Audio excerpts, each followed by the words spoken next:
Hellcat. History of a Fighting Feline. As a successful teen model with her own line of comic books, Patsy Walker had it all. Friends, fame, and fortune. And when life in suburbia proved too boring for the feisty redhead, she even got the chance to become the costumed adventurer Hellcat and hang with Earth's mightiest heroes, the Avengers.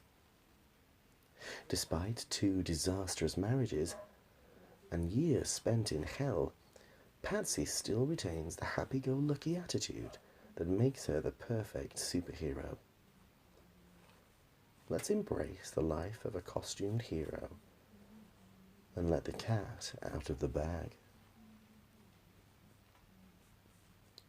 The only daughter of Joshua and Dorothy Walker, Patsy's first role in life was to be, not wishing to sound unkind or to mix our animal metaphors, a cash cow. While just a teenager, Patsy was propelled into a modelling career as a down-to-earth alternative to the ever-so-sophisticated Millie the Model, with her mother acting as her agent.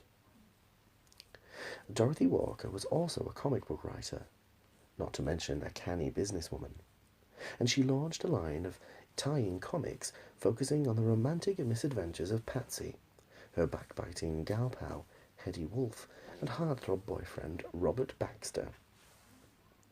Faster than you can say America's teen dream, Patsy Walker was a pop culture sensation, with enough commercial endorsements and merchandising spin-offs to make Miley Cyrus weep.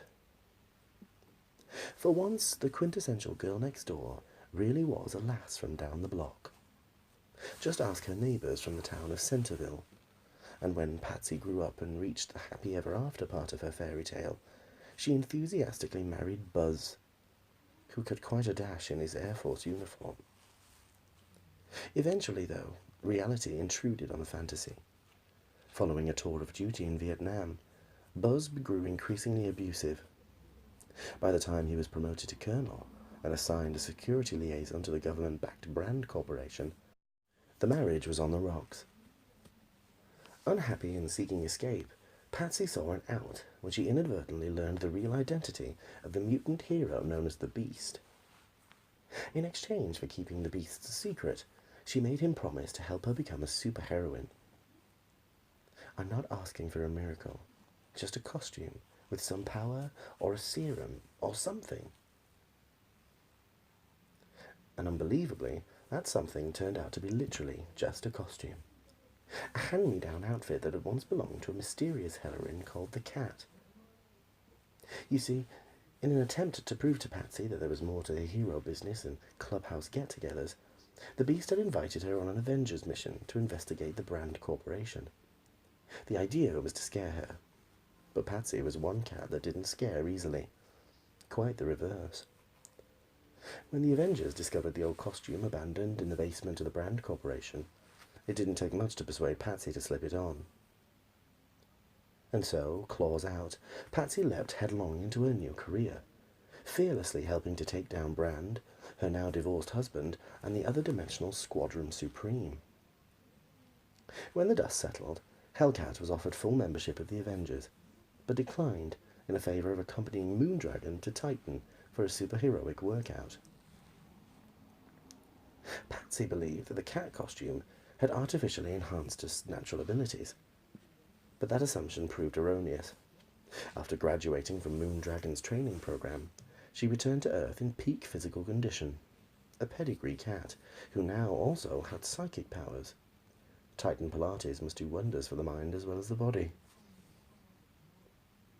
Back home, Patsy didn't remain a solitary stray for too long, as she quickly joined a superhero group.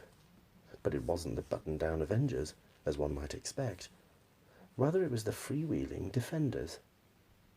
The happy-go-lucky Hellcat fitted right in this troupe of misfit heroes, accepting their associated weirdness with a grin and her trademark declaration of surprise, "Cheese and crackers." It was while serving with the Defenders that Hellcat first came face to face with the supernatural. For a time, she even wore a trans-dimensional shadow cloak that she'd borrowed from a demonic villain. The cloak was actually a dimensional doorway. Hellcat's psychic abilities allowed her to manipulate its folds and conjure up weapons from other realms. Still, all these spooky shenanigans failed to prepare Patsy for what was to come next. With the defenders under a sustained assault from a demonic cabal, Hellcat discovered that her soul had been sold to the devil.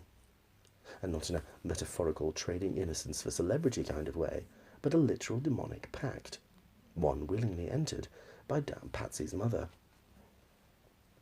While on her deathbed, Dorothy Walker had promised her daughter to Avarish of the Six-Fingered Hand in exchange for a new life. And so Patsy was transformed into a suitable vessel for Avarish, a literal Hellcat with red skin, fangs, and the ability to project hellfire.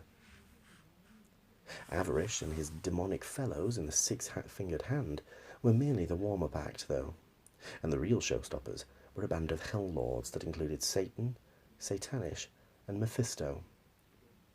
The devils revelled in their corruption of Patsy, but she was eventually able to shake off their dark influence. Fellow defender and exorcist Damien Hellstrom was instrumental in helping to free Patsy from the Hell Lords. Regardless of the fact that Damien was the baddest of bad boys, on account of his being, the actual son of Satan, Patsy fell head over heels, and the pair were married. Not that the wedding went without a hitch. Good old Buzz, you remember him, Colonel Baxter, USAF retired, Patsy's first bad boy husband, crashed the proceedings seeking revenge. Humiliated and jealous of Patsy's superhero career, he'd let the Brand Corporation transform him into the animalistic Mad Dog. Seriously though, Mad Dog? Just because his ex was now Hellcat. Patsy should have pointed out that it was over and he should get over it. Despite having some mutant backup, the defenders easily defeated Mad Dog, and he skulked off into the shadows with his tail between his legs. Patsy and Damon eventually said goodbye to the defenders and moved to San Francisco, where they established themselves as occult investigators, helping the Avengers West Coast branch on a couple of missions. Damon's dark soul, however, the evil part of him that belonged to his satanic father, reasserted itself, and Patsy was driven mad at the mere sight of it. She languished in a near vegetable state for months, seemingly unable to communicate. Let's resist the temptation to suggest that a cat got her tongue. In her silent despair, though, Patsy psychically called out to a mystical entity called Death Urge, and with its help, she killed herself. Still, even a dead cat bounces, and Hellcat's death wasn't her end. Rather, she found herself in hell, confined to Mephisto's arena of tainted souls, where she was destined to fight forever for the sin of committing suicide. However, forever proved to be a good deal shorter than expected, as Hawkeye the Marksman led a team of Thunderbolts into the fiery realm to free her. We'll gloss over the fact that they were duped into doing so by Damon Hellstrom, thinking they were rescuing Hawk's dead wife Mockingbird, so a save's a save, right? Back from the dead, Patsy literally had a new lease on life. She turned her back on Damon, which was easy to do, considering he was now ruling hell, and wrote an autobiography. As one over-the-top TV commentator had it, she's already been a pop culture sensation, a superhero, and a corpse, and now she's a best-selling author. But all the media hoopla couldn't really disguise the fact that poor Patsy was adrift. She went back to her roots in Centerville to find herself, but she got more than she bargained for in the sleepy little town. Following Dorothy Walker's death, Hetty Wolf had become CEO of Patsy Hetty Entertainment, and she'd built on Centerville's wholesome reputation to turn the entire town into an amusement park. The ideal vacation spot for people who want to experience the perfect middle American small town. Unfortunately, this perfectly artificial middle American small town was rotten to its perfectly artificial core. The evil warlock Nicholas Scratch had laid out the welcome mat for a bunch of demonic serpents, and the creatures had possessed everyone in town. What Scratch hadn't reckoned with, though, were Hellcat's new powers. Following her torment in hell, Patsy now had demonic sight, and the ability to conjure up her costume at will. And not just her regular outfit, but also a nifty black number that was perfect for nocturnal prowling. Using her demon sight, and with a little help from the Avengers, Hellcat hunted down the supernatural snakes. But the threat from scratch was far from over, as Patsy soon learned that the Warlock was in thrall to the extra-dimensional villain Dormammu, who was plotting to conquer the various Hell dimensions, including those of Daemon Hellstrom, Satanish, and Mephisto. Earth was next on the monster's hit list. So, literally, facing her personal demons, Hellcat teamed up with her former tormentor, Mephisto, to pour cold water on Dormammu's hellish plans. Following a brief Defenders reunion, Hellcat found herself on the pro-registration side during the superhero Civil War. When the fighting was over, she joined Iron Man's government-sponsored initiative, becoming first an instructor at Camp Hammond, and then the superhero representative to the state of Alaska. Still, in the end, Hellcat was far from bored in the frozen north.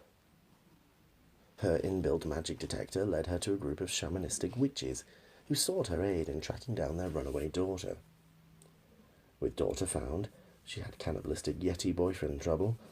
Hellcat returned to Camp Hammond in preparation for a new phase. 9 lives? Well, maybe. Or maybe just one life that's been full of change. Change for the good, and change for the bad. Change to be embraced. Patsy Walker. Hellcat has taken whatever life and death has had to throw at her, and she's always come back smiling.